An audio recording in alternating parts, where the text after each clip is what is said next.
All right, let's start. Hello, everyone. This is Dr. Yuzo. This is ECE 360, the control systems. And today is our 25th lecture. And can you guys hear me? All right, thank you, Noah. All right, let's move on. Okay, so first of all, we studied the Bode plots last lecture. And the most important thing is you are fully aware what can open loop Bodes and closed loop Bodes respectively tell you. Okay, the information you can find. Okay, we do have open loop Bodes, which is from obviously the open loop transfer function of the system. Right? We also have the closed loop transfer function, which can give you the closed loop Bodes, all right, respectively. And from the open loop Bodes, we are able to find.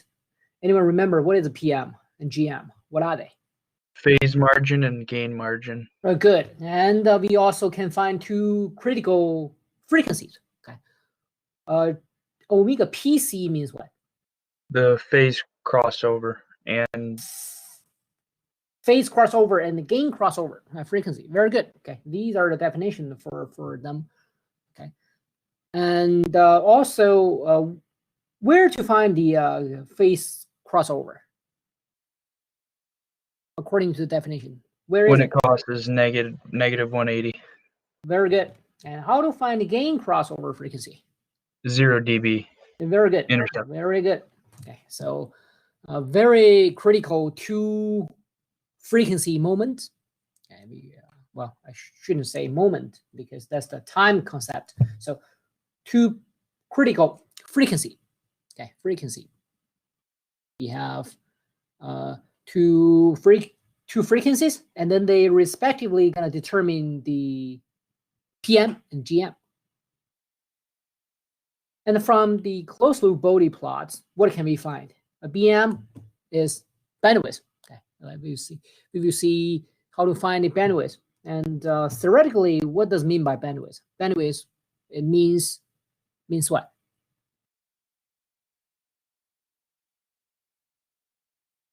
Anyone knows? Bandwidth is what? The frequency when the magnitude is 3B down from 0 dB. Very good. So we're talking about a frequency, F for omega, at -3 dB. Okay. Now another thing you can find is the a particular output, okay, given a particular input, okay, from the closed loop Bode plots. Okay. So first of all you need to be very clear which can give you what. Okay, which is which.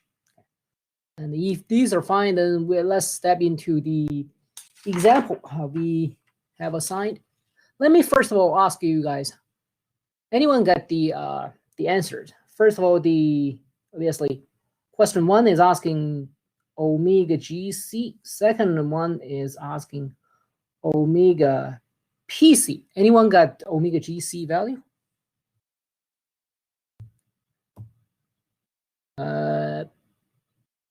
It's basically okay. I think Noah's answer for omega GC is not wrong. How about the omega PC? Anyone got omega PC value? Not bad. Okay, not bad. Okay, so Noah's answer is going to be considered. Well, if I'm assuming I'm grading him, and I'm going to consider it as the correct answer. Okay, basically it's correct. Let's talk about how to find the omega GC and omega PC. Okay. So first of all, omega GC, as John earlier mentioned, is the frequency what? Magnitude is 0 dB. Okay. Magnitude is 0 dB. So you are going to here, not here. Okay. So magnitude is 0 dB. Where is 0? Here is 0. Okay. You need to be clear. Here is 0. So you go to the frequency, and then what you find is here, this point, or this point. Well, both are fair in my opinion. Okay, both are fair. This line here or this line here, both are fair. Okay. Obviously, Noah's choice was here, right? And then what matter is you need to read the frequency value. Read the frequency value. X-axis is the frequency value. Okay, feel free to somehow go down to here to read.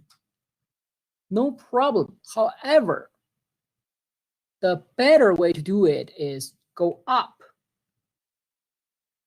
here. I call it better way because this is a very nicely a line, one vertical dashed line, right? If it is not, you want to choose the closest axis to read the value. Does it make sense?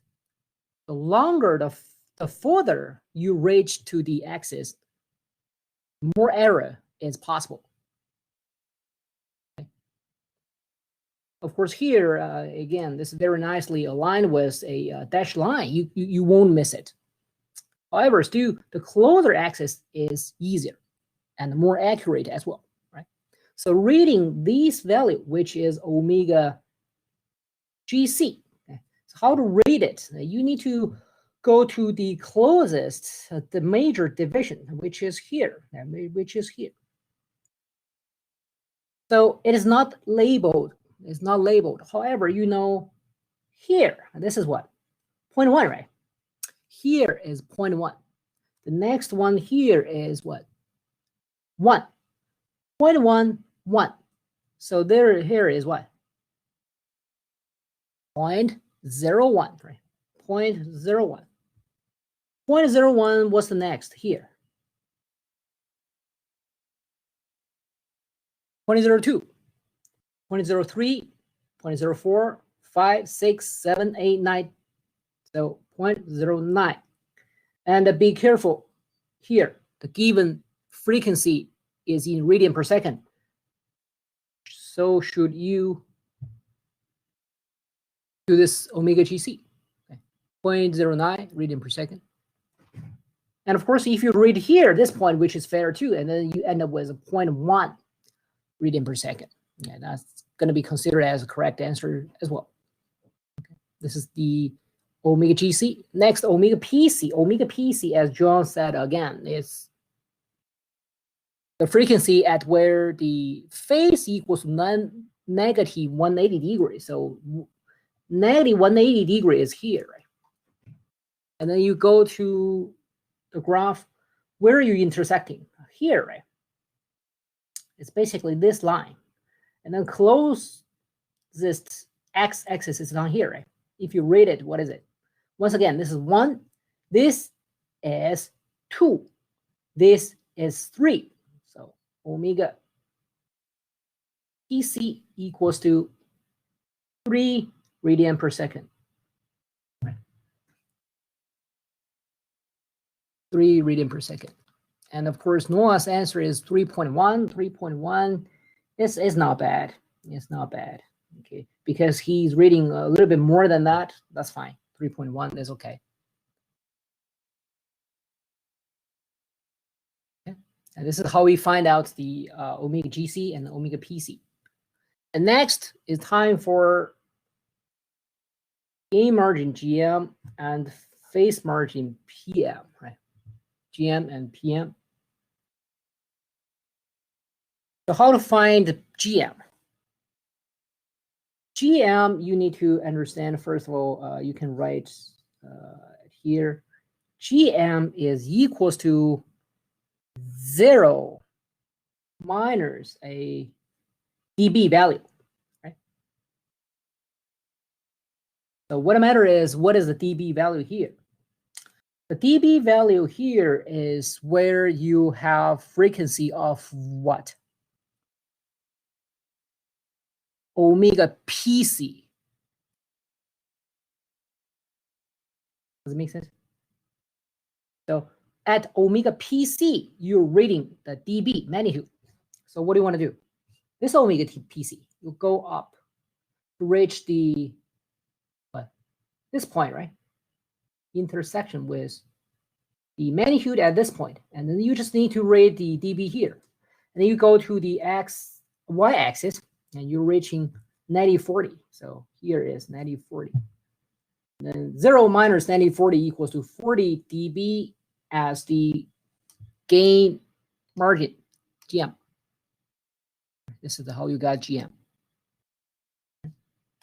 How to find a PM? PM is equals to, according to the definition, is what? Is something degree minus negative 180 degree, right? And this something degree is at the frequency of what? Omega GC, right? So what do you need to do? Go to the omega GC, which is here, and then go down to the phase you're intersecting with the phase at this point, right? And then you need to read this point along the y-axis. Okay.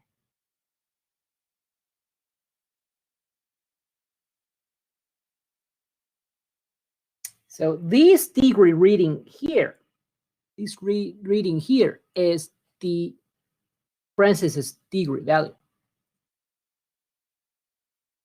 Does it make sense? And what is this degree value? Anyone got any value actually? What is degree value? You have to estimate because it's obviously not equal to negative 90. Okay, it's not equal to 90, and it's far away from negative 135 degree as well. So anyone got any degree here? Negative 95 from 2, not bad, not bad. Negative 100, not bad either. To be honest, what I got is negative 95. Okay, I like negative 95 a little bit more. So negative 95 degree. And then 85 degree as the answer for PM.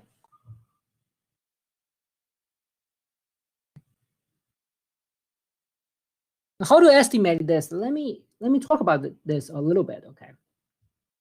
You do need to do a little bit estimation based on a rough divisions. First of all, right in the middle, between negative 90 and negative 135, what is it?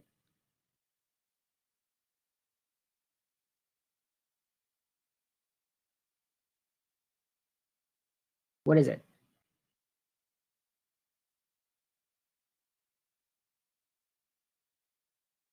Right? Does it make some sense?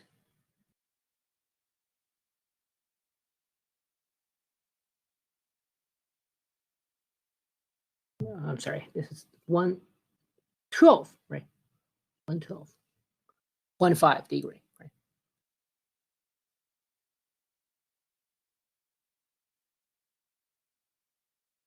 I mean, the middle point is what? 22.5 away from negative 90 and the 22.5 degree away from negative 135, right? This is the middle point.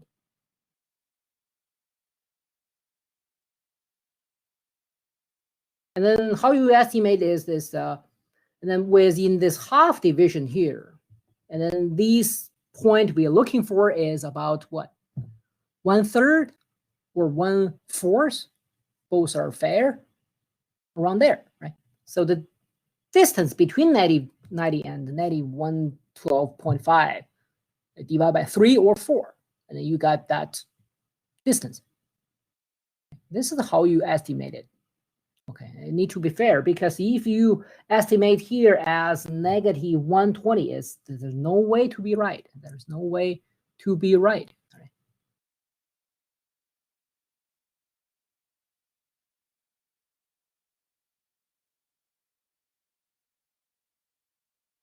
All right, so we got question 1 checked, question 2 checked.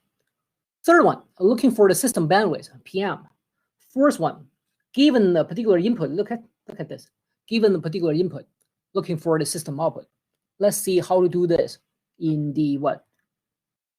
Figure 2. Okay, first of all, you need to understand you are going down to figure 2, closed loop body to find these two. So first of all, the bandwidth. The bandwidth means the frequency. where the magnitude go down by 3 dB. So first of all, the magnitude is at what? 0 dB, right? At the beginning is at 0 dB for a while, or say not for a while. Once again, the x-axis is not time, concept, it's a frequency spectrum. So the magnitude stay at 0 dB for a certain amount of frequency, okay? Until about here, right? And until about here. And then magnitude start to drop. What we are looking for is where is it drop down to 3 dB, right? Because 0 minus 93 is 3 dB drop, right?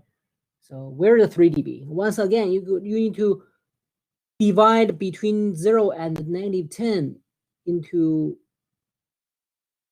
basically 3 equal subdivisions, right? Doesn't make sense. And each one of them is 93, right? This is 93 about.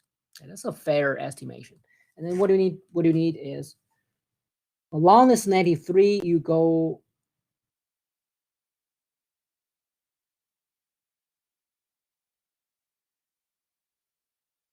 intersecting with the magnitude with this point, right? This point. And then you are going to read the frequency, right? You are going to read the frequency, which is equal to your bandwidth, right? And how you read frequency, once again, this is not a line with any vertical dashed line grid. So what do you want to do? Go up. Okay, once again, go up. Go to the closest x-axis.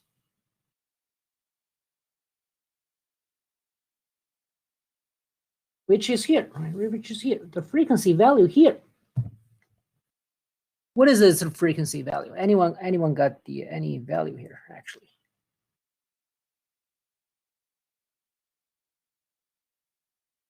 Bandwidth.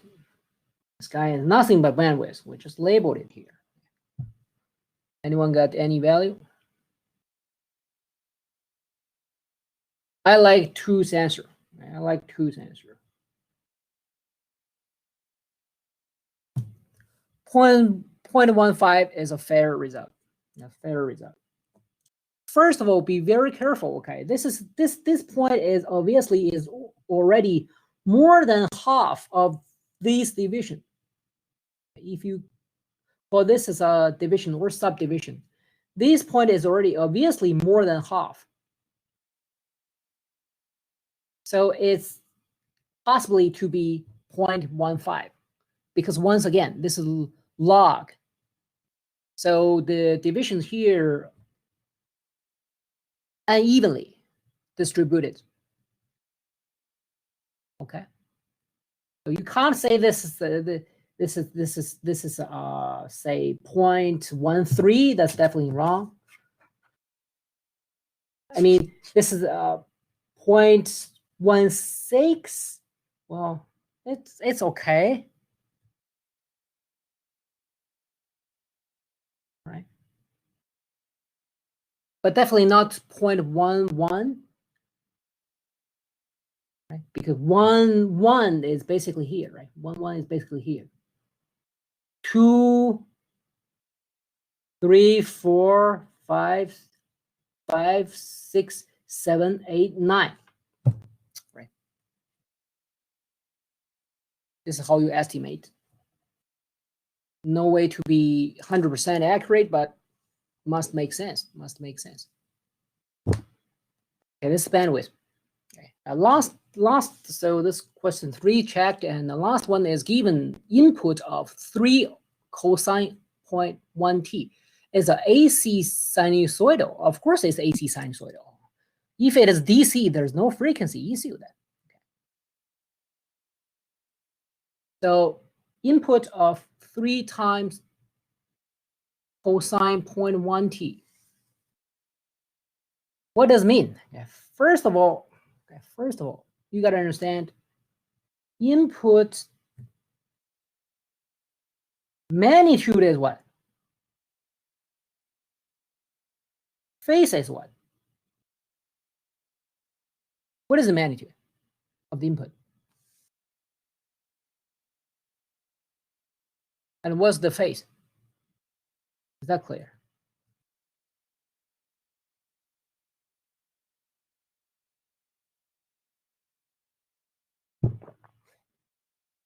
Anyone, what is the magnitude and phase of the input?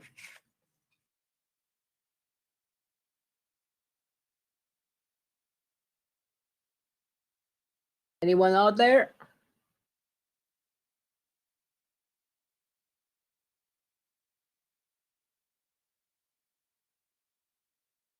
Three and 0. Here we go. Okay. So first of all, you need to understand the input magnitude is 3. Given is 3. Phase is 0. Phase is 0. Phase is 0. This is the basic of the AC, magnitude and the phase. With magnitude and the phase of 3 and 0 respectively.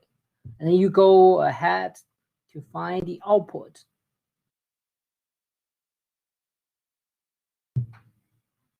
Magnitude and the phase respectively. Okay. All right. So anyone remember how to find the magnitude output? The equation I gave. Oh, Sawyer is asking why phase is 0. Serious?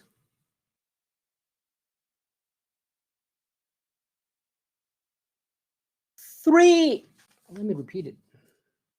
3 cosine 0.1 t. What is the magnitude? This guy. What is the phase? It's here. Plus 0 degree. Phase angle is 0.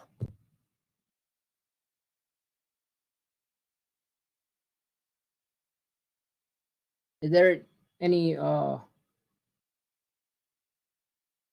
confusing here? Oh, that's okay. You're not doing anything wrong. I'm just surprised. I thought you might be a little bit questioning why it need to be 0 rather than 90 degree because we are using cosine. My answer to that question would be it doesn't matter cosine or sine. Okay. Listen carefully. It doesn't matter input is given as sine or cosine. It doesn't matter. As long as your output here gonna be consistent. Here you are using what? Cosine as well. You know what I mean? Here you're gonna use cosine as well. Here is sine, and then your output gonna use sine as well. Therefore, it doesn't matter. Okay? You don't have to do the 90 degree phase shift. Okay? I thought that was the question from Sawyer. No, obviously not. So here is the phase angle. 0 is 0. Cosine, sine doesn't matter. And here is the magnitude. And what is the 0.1 then?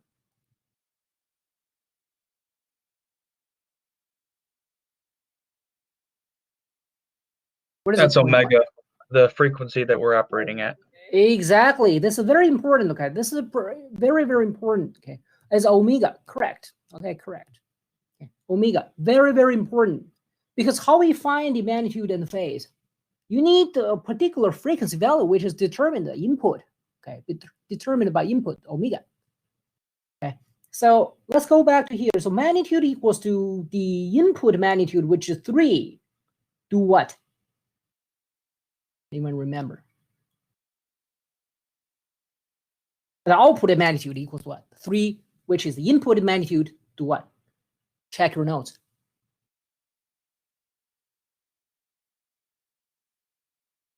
Times, right? Times the magnitude of the Bode plot. Okay, the Bode plot.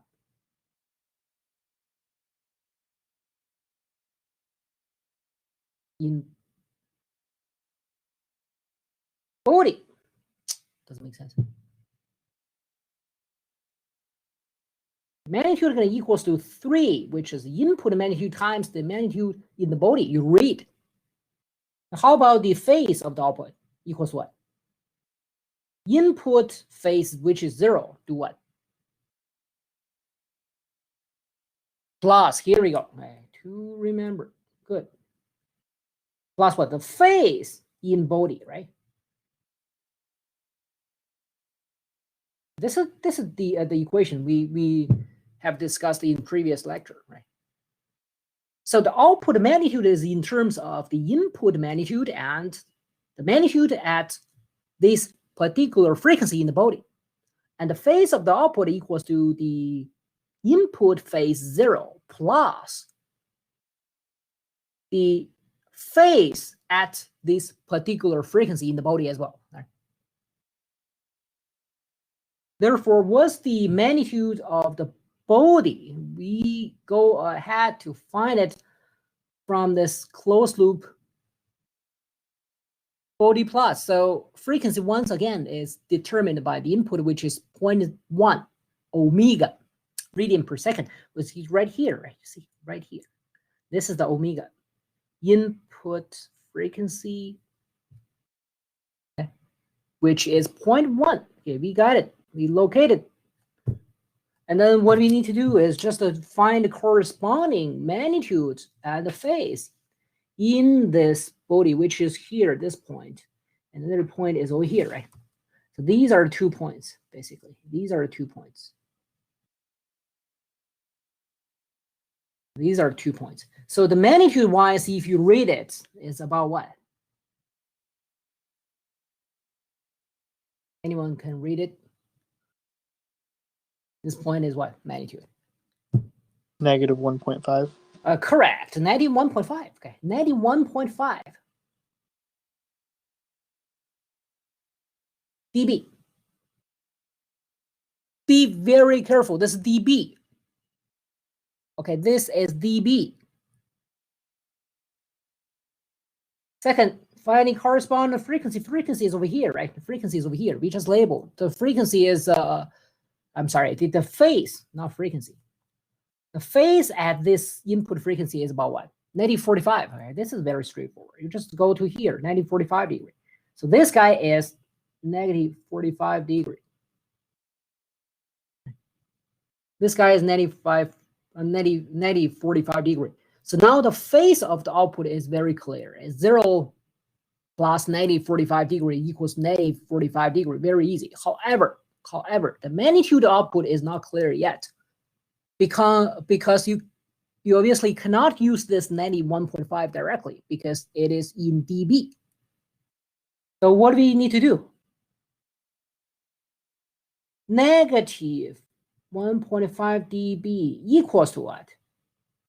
20 log, remember? 20 log of the magnitude, the true magnitude of the closed loop transfer function.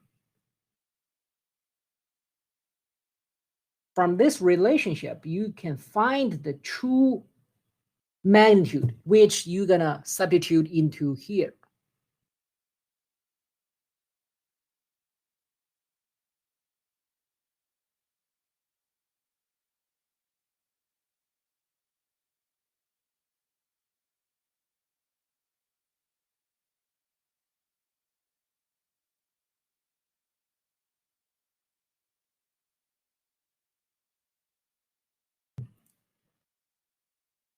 So if you go ahead to do calculation, give you guys 1 minute. Anyone got any value? So what is the true magnitude from the body? I call it true. It means it's not in dB, but no unit. If you do, and then what do you got?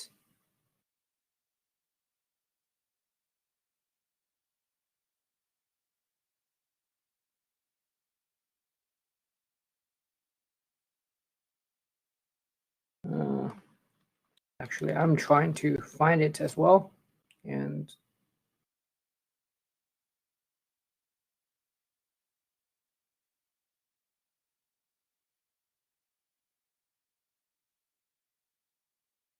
yep, I think both 2 and Noah got the value is negative 0.84. Negative, not negative. I'm sorry, it's positive 0.84.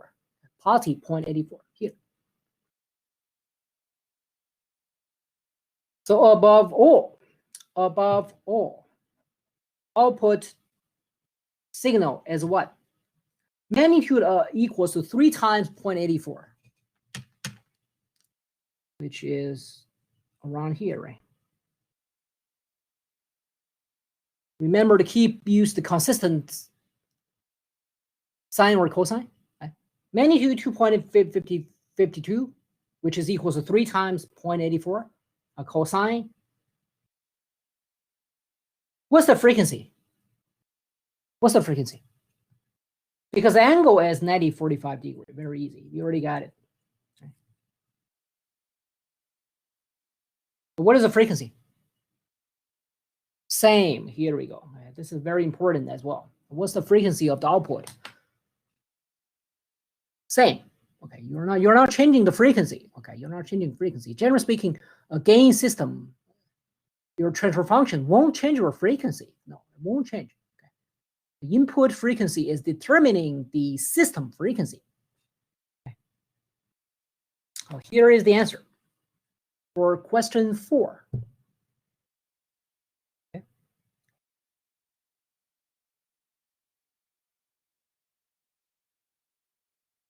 All right, this is example 1. This is example 1. This is example 1. Any questions?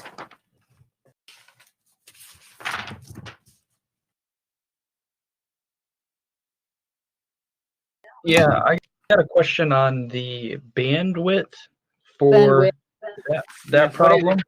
Yep. What if, like, for the first figure, for example, what if that was the closed loop First transfer figure. function? Wait a second. First figure. You mean the figure 1? Yeah, let's say if that From was where you cannot find a bandwidth. yeah, but if that was, let's say, just another example of a closed loop transfer function. You're saying When you say minus 3 dB below, that's a good question. Let me what does explain that this. mean? Let me explain this. Okay, that's a very good question. Well, can anyone answer? Actually, this is a very good concern. Let me translate his question. Not translate. Repeat his question a little bit. John is saying, look at the figure 1. If this look is for closed loop bodies, from where we need to find the bandwidth, then how to find the bandwidth? Anyone answer this? Any thoughts? 17 dB? No, actually, no, not like that. Any other thoughts? Any experience, actually? I don't know how much experience you guys have. I thought -3 dB was where like 98% of the signal power or something dropped off. Close. However, remember that's again assuming your initially system is like this. Your beginning magnitude is 0. That's why you're trying to locate in -3. Beginning, if it's 10, you can't locate -3 then.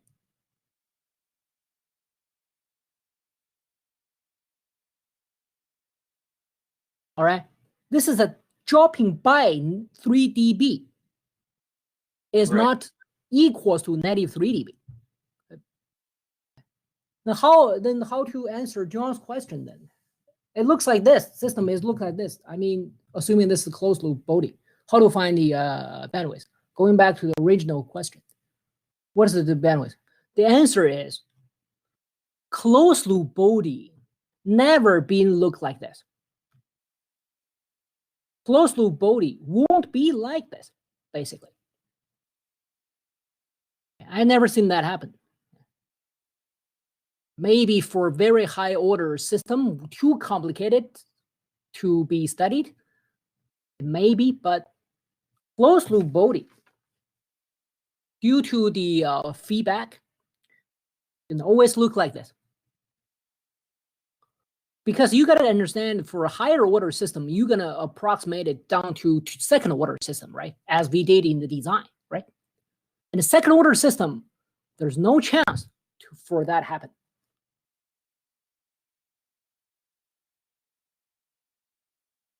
So it's not possible at all to go from 0 in figure 2 to down to like negative 100 and then come back up at a higher No. frequency No, at all? no, no, no, no. That kind of system, I'm afraid, is it stable? You know what I mean? Because I mean, there'll be times where, I mean, you'll see like a little blip in some of the curves, but I guess that's probably because they've never exceeded 0.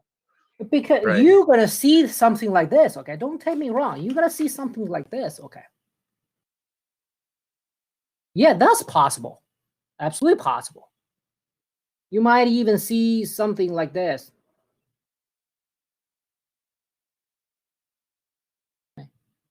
But however, at the beginning, you still have a kind of a relatively flat line determining your initial magnitude here. This magnitude minus 3 dB, it might be here, right, down here. Understand what I'm saying? So here is the bandwidth.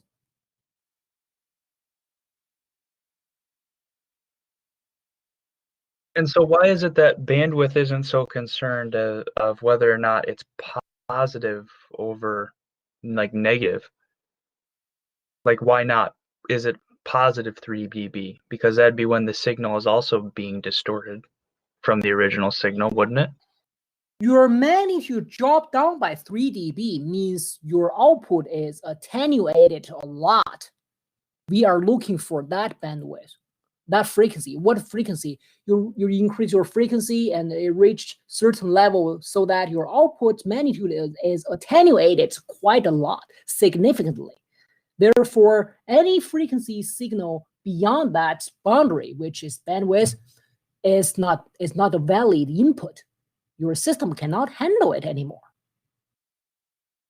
Does it make sense? Every system has bandwidth, right? Beyond this bandwidth, you can't use that input because your system cannot guarantee the same gain, right? Okay. And then does that mean that it's typically starting from 0 to, the lower frequencies? Does that mean that the gain of the closed loop transfer function is typically always started at 0 dB? To be very honest, most of the time is. But if it's, for example, say starting at 20 dB, like it's a flat line at 20 dB, then the minus 3 dB down would be at 17 dB, correct? Correct. Oh, okay. Gotcha. Correct. It's dropped down by 3. I'm dropped down by 3 dB means your output magnitude can be attenuated quite a bit, significantly. So that frequency, I need to cut. Any input beyond that frequency cannot be taken care, or say cannot be guaranteed for the same in my manual. I'm saying my design product can guarantee you gain of 100. However, I have a bandwidth of 10 kilohertz. Beyond that 10 kilohertz, your gain is not 100 anymore. Cannot be guaranteed. All right, due to the time, I think I just present the solution for example 2. And well, by the way, how many of you have done this example 2? Any values? Basically, omega PC, omega GC, and PM, GM roughly equal to omega PC is about 3.1 radian per second. Omega GC is about 0.1 radian per second.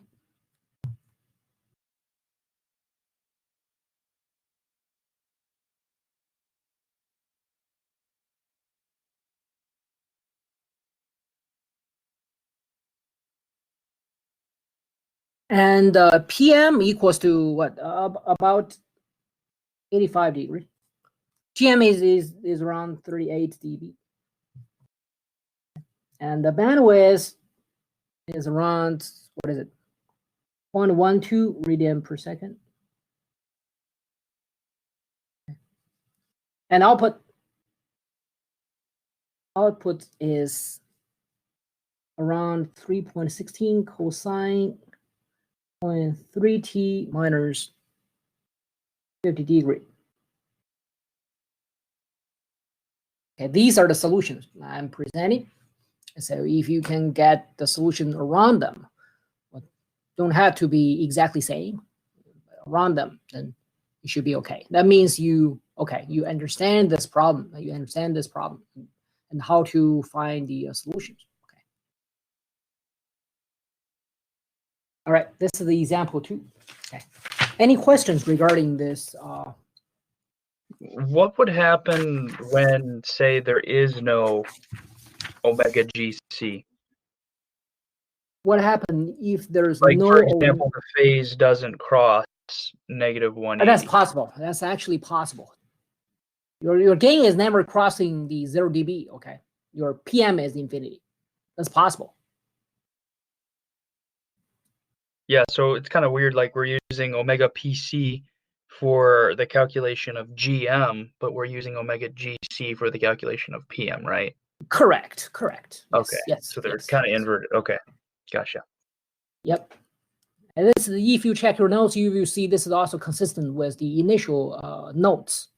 I mean, last lecture I present the definition of both.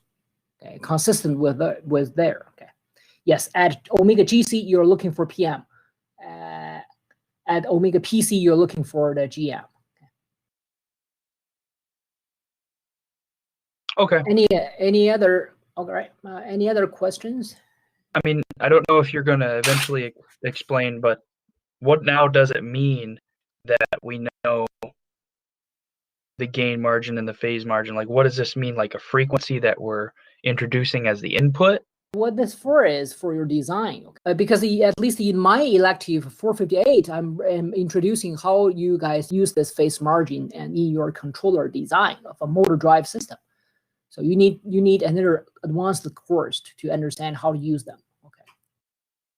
Because in the MATLAB, especially using MATLAB to design a controller, you need the phase margin as one parameter to design a controller. Okay. Frequency response, what we learn it for? The stable phase margin and bandwidth and gain margin, etc., etc. For what? For design, for eventually design a controller. But this course is just no time to instruct that part. No. You learn in the lower rule locus for what? For design, right? Learning the frequency, these things for what? To evaluate the system and the design. All right, now we can go ahead to talk about very last module. Okay, module 9, right? Time domain modeling. Time domain modeling. It's about modeling. However, anyone remember that the first module, module 2, I think. It's about the frequency domain modeling. Remember that? The frequency domain modeling is actually the very basic thing for this entire course, because we can tell everything is around what? Transfer function, remember? So you need to understand, first of all, the frequency domain modeling, or say recall it, what we did over there. Okay, frequency domain modeling, what we did. We are somehow eventually obtain the S domain, or say frequency domain, what? Transfer function, remember? And this is the basic idea of this course, actually. Anyone remember what's the start point and how to find a transfer function? Anyone remember? What's the starting point and then how to find the transfer function, which is the frequency domain. Wouldn't you start with a plant model of some sort, and that's what you'd use to derive your transfer function equations? What model then? That's basically right. However, what's model? Mathematically, what are those models? So like the caps, inductors, inertia, all that, the inertia, the masses. And then we need to from them, we need to have what? Come up with what? An input and an output, and then the gain, basically, which is the transfer function itself. Well, once again, what is this thing? What is this thing? Capacitor, resistor. No, capacitor, resistor, we cannot directly develop them into transfer function, right? Mathematically, it doesn't work. Any more details? Okay, John's idea is correct. However, it's missing part. What is it mathematically? Where is the starting point?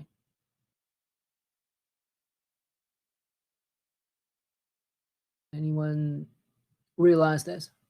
Laplace transform is close. However, Laplace transform is not the starting point, but the method. Does it make sense? We are conducting Laplace transform onto something here to reach the transfer function, right? So my question is here, and the method. Jeff answered for method is Laplace transform. Very good. Differential equation? Excellent, excellent. Excellent answer. Okay. Differential equation is the starting point. Okay, be aware of that. Your capacitor, inductor, resistor. What about them? Behavior, right? Their behavior is described or say modeled by differential equation first. Without those equations, you can do nothing. Okay, you need to come up with equations. Those equations are nothing but differential equations, but that's the starting point. And then we apply the Laplace transform on it. We reach the transfer function. Does this logic make sense, everyone? All right. Hopefully not only to Nora. Okay. Anyways, the time domain modeling is what? Okay. Time domain modeling is similar. Well, we also begin with the I call it the raw differential equation. Somehow we reach the time domain modeling. It's a new term now. It's called state space representation. You just simply call it SS, double S. Okay. This is the thing we are learning in this module. What is it? SS. Starting point remain as raw differential equation, and the method is what in the middle is what is simple as rewrite. We rewrite every single raw differential equation into state space representation format. Basically, it's rewrite. There's no operator there. There's no operator there actually. Okay, this is the idea. This is the concept of this module 9. Okay. All right. Let's now learn what is the SS look like. What SS look like? Okay. And here I need to emphasize in this course. In this course, we only study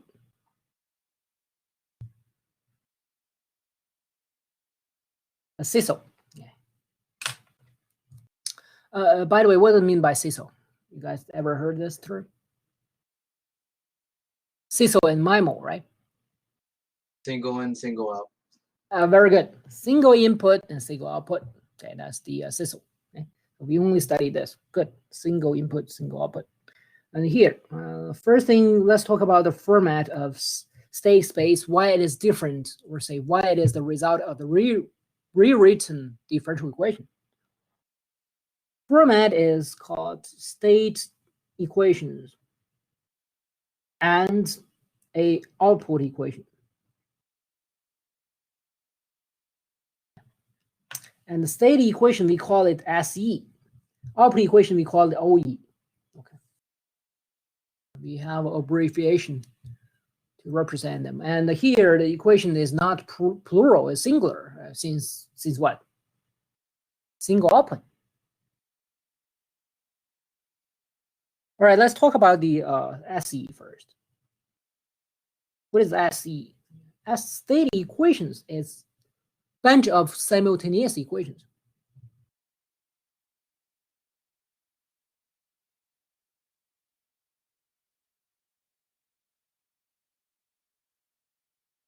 And they're in certain format.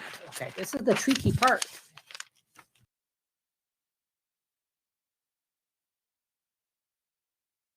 The first order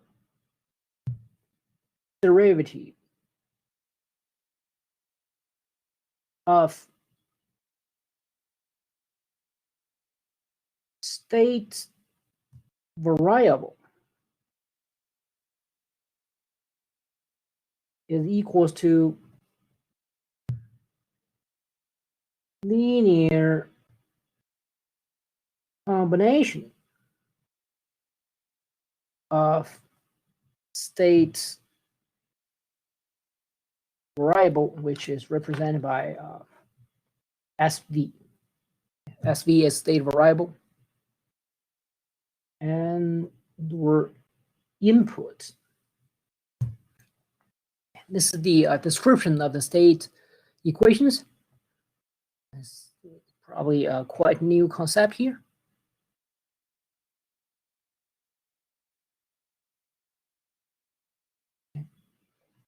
And what does it look like is this.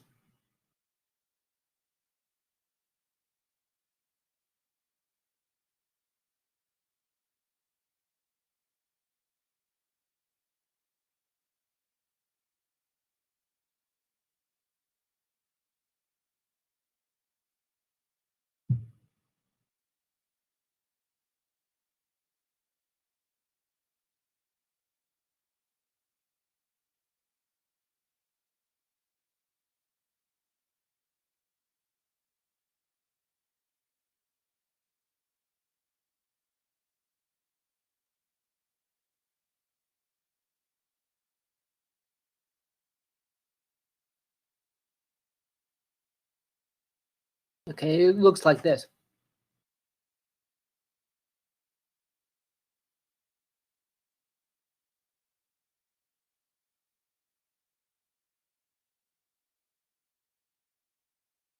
This is the first concept, state equation. Once again, there are a bunch of simultaneous equations, and each equation is a first order derivative of state variable is equals to linear combination of state variables and or input. So here we need to explain a little bit. State variable means what? State variable is a subset of system variables be chosen to determine all system variable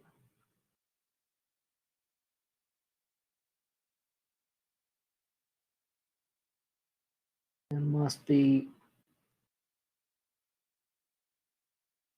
linearly independent. This is the state variable. State variable. SV. What are they? You have a system, right? First of all, you have a system. You have many variables. And we are choosing some of them as state variables. That's why we call it subset. And not all of the system variables are state variables. Okay, only a subset of, or say some of them, are chosen to be state variables.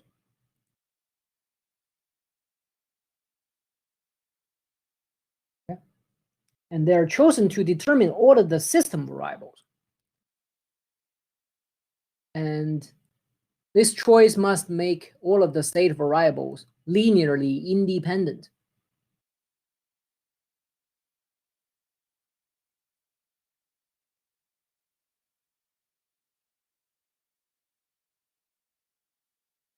And the number of state variable chosen is equals to system order. Equals to system order. What's the order of the system?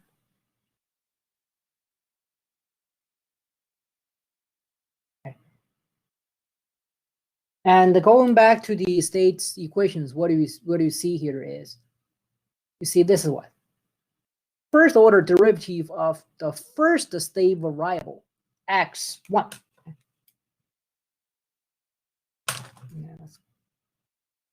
x1, x2, these are nothing but state variables. So first order of the first state variable, x1, is equals to a linear combination. Linear combination means what? Just a constant times state variable and constant times second state variable, and the sum of them is so-called linear combination.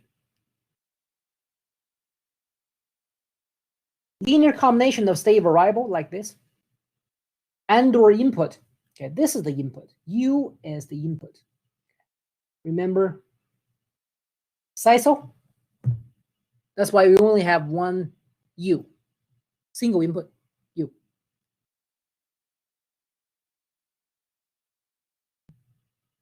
So this is so-called first order derivative of the state variable equals to linear combination of state variables x1 through xn, and or the input U.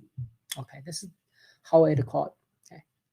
Even a raw differential equation in any format, any look, as long as it is a correct differential equation, you can rewrite it into such format. Okay, it's really just a rewrite work to do. And then once they become such format, this is state equation. Yeah, one of the state equation at least. And also here, how many state equations? Number of state equation equals what? Anyone knows? How many of them we need to fully model or fully represent a given system? How many we need? Number of variables? Nope. Nope. Any better answer? How many state equations we have?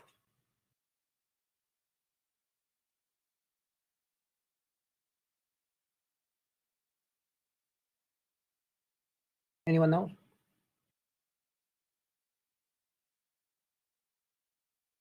Wait, is it two? No. I mean, I have dot here. I only present two of them, right? So how many state equations?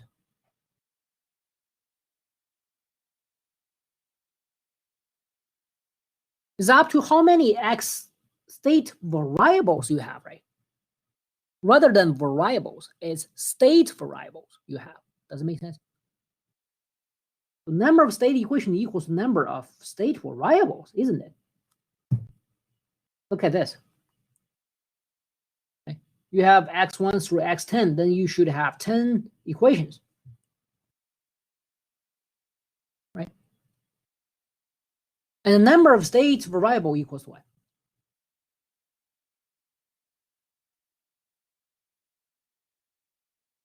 Down here. Does it make sense? System order. Okay. So how many state equations you need?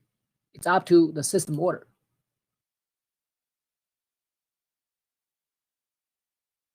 Right. All right, this is state equations. And then we can move on for the next, which is the output equation. Output equation. OE.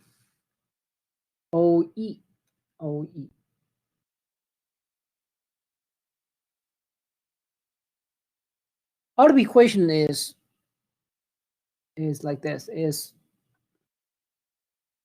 two sides, of course.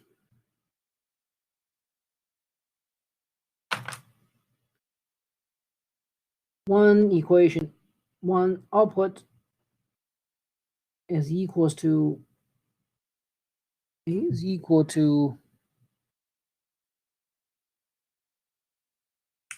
linear combination of state variables and or input.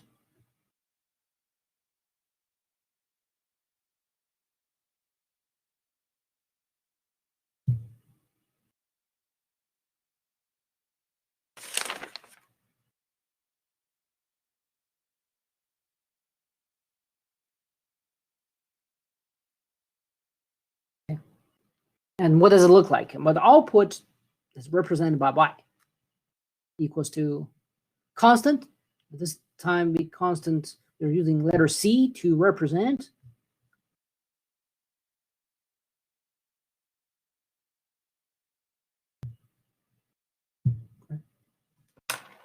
From here, we can tell this guy is output.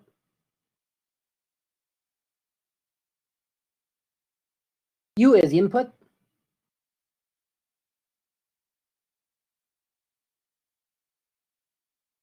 C1 through Cn are constant. And X1 through Xn, they are what? State variables. Right? This is the output equation. Okay.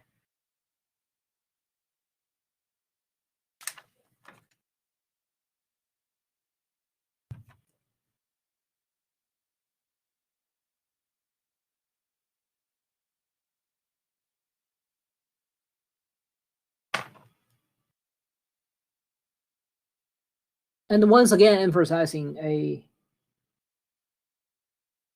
complete state space representation, or say model, consists of state equations and output equations. Okay. And the further you can find the matrix format of these simultaneous equations and this output equation like this.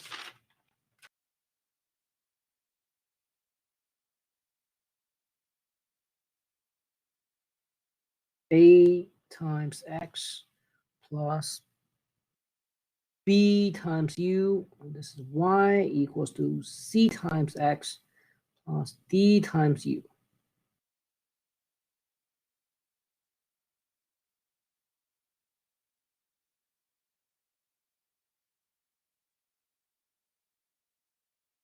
So first of all, who is X? Can you translate these simultaneous equations into a matrix? Into matrix like this? So X is what? Who is X? What do you think? The independent variable. Independent variable, or it's a state variable. Okay, I know what you mean. A state variable. State variable vector. X is state variable vector.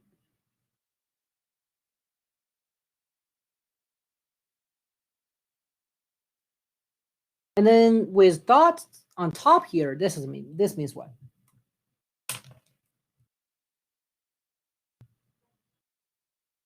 That's dx over dt. That's correct. So it's the first order derivative of X state variable vector. Right?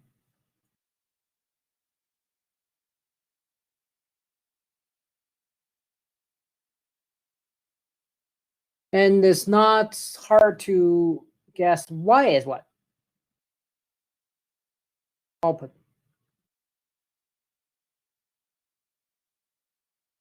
Well, u is input.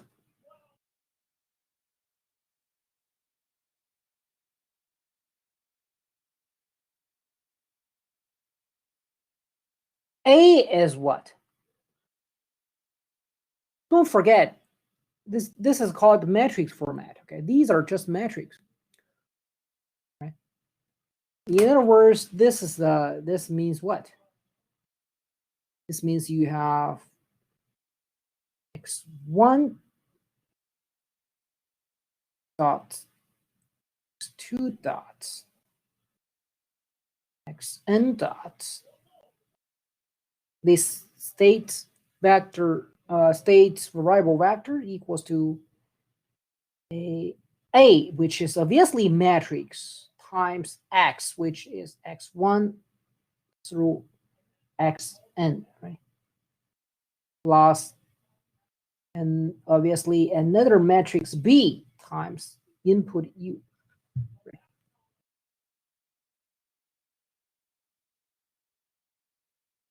And here y is equals to and third matrix C times x1, 2 through xn state variable matrix plus the fourth matrix D times U.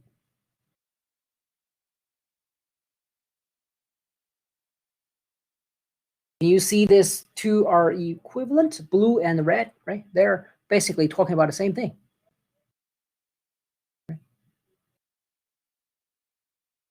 So A is a matrix as B and C and D, right?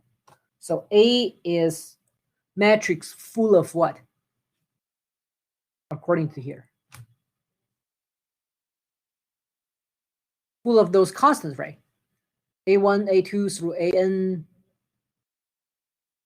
and then B1, B2 through Bn, right? That's matrix A.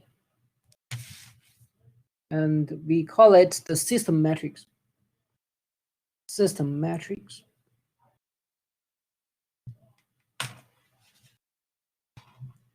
And of course, basically A just equals to A1, A2, AN, B1, B2, Bn, so on and so forth. Those are the constant coefficients of state equations here.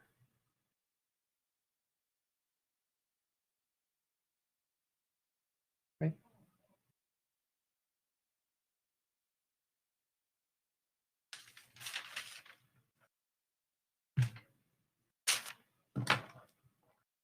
Similarly, we have B here. B is what? B is here as the B times U. So B is input matrix.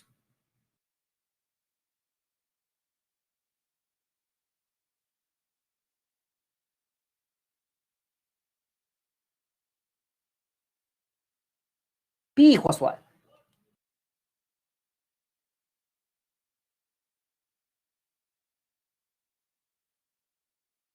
According to here, B is the coefficient here, right?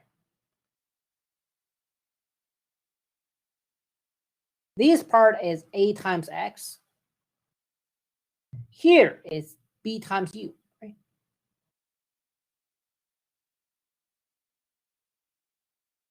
So B will be look like this,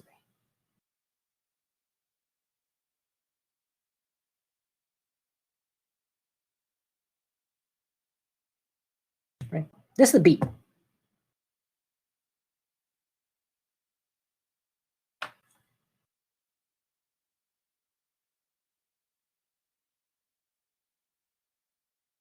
Take a look to see any questions. Does it make sense?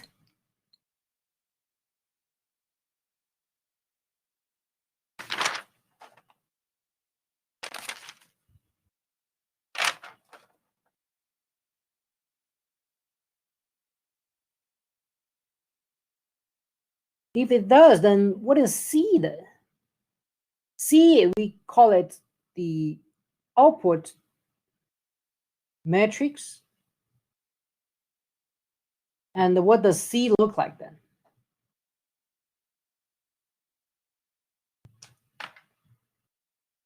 What does C look like? Anyone, any thought? Be careful, C here is in the output equation, okay? This is the output equation. These are a bunch of state equations. This is the output equation. Right? So C is equals what? Here is the output equation here, up here. So matrix C equals to what?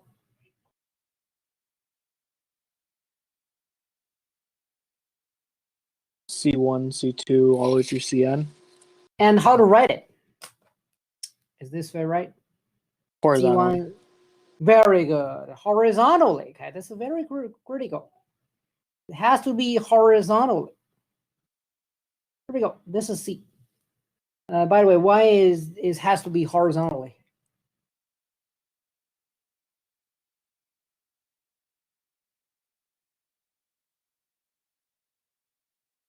Kevin. Matrix dimensions. Oh, that's right. Okay, okay. John is right. Okay. Kevin obviously knows that too. This is the matrix dimension is what? What is the dimension of this C here? What's the dimension of it? What is it? Dimension of tree, yes, of C. It's 1 cross n. N1 n, right? And 1 by n. What's the dimension of this state vector? State variable vector. Very good. Okay, n by 1. This is n by 1. U is what? U. U is what? N by 1. No, U is 1 by 1. Okay, single input, single output. A little bit tricky, right? U is 1 by 1, right? Y is 1 by 1 as well. Single input, single output, remember? There's no vector there. U, Y, they're not vectors, right? Now it makes perfect sense. And once again, this is n by 1 as well. A is what? You can either know from here or know from here. What is the A's dimension? N by n, good. Alex is right. C is what? 1 by n, as discussed. You see the output equation down here, okay? So 1 by 1 is on the left-hand side of the equal. So on the right-hand side equal, it must be 1 by 1 as well, right? Otherwise, it makes no sense. Let's see. So 1 by n times n by 1 equals what? 1 by 1 plus d times 1 by 1. D is what? Oh, we haven't talked about the D yet. D is what? D, first of all, is called the feedback matrix.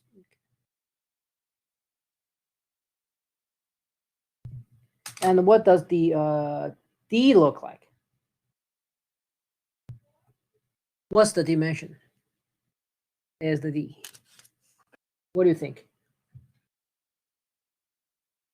No other options. Okay, so 1 by 1. It has to be. Okay, it has to be 1 by 1. Okay, it has to be 1 by 1. Otherwise, it makes no sense. Makes no sense. Okay, makes no sense.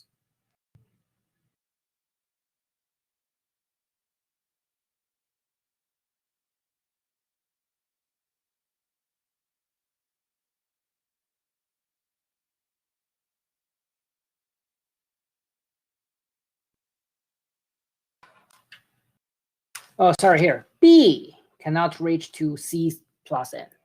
B is just reach to the end of here, whatever the variable here use. Right?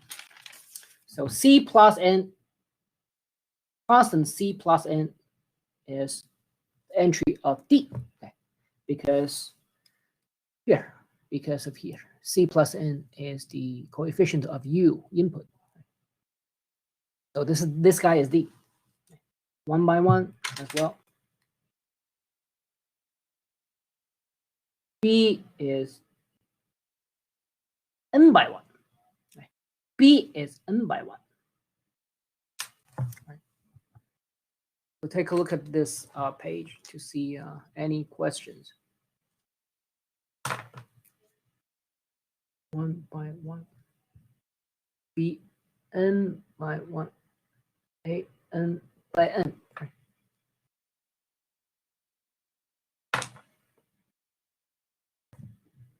So take a look to see any questions. Does everything make sense so far? So eventually we are seeing a matrix format. Okay, we are seeing matrix format.